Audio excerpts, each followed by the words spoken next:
Ja siitä on huolehdittu, että se pelätty tulen leviäminen ei tapahdu. Paikalla. Opittu jotain. Paikalla on yleensä palokalusto ja pumppu ja joku vesilähde siinä lähettyvillä. Ja nämä pyritään rajaamaan sillä tavalla nämä poltettavat alueet, että se olisi minimoitu se tulen karkaamisriski. Välillä saattaa joku ylimääräinen aari sieltä ulkopuolelta palaa, mutta ei ole toistaiseksi mitään suuria karkaamisia sattunut. No, minkälaiset edellytykset täytyy sillä maalla olla, että tällä tavalla voi ennallistaa? Onko maan omistuksella merkitystä? Voiko yksityinen tehdä?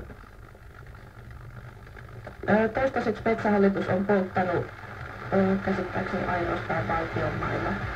Monet näistä yksityiset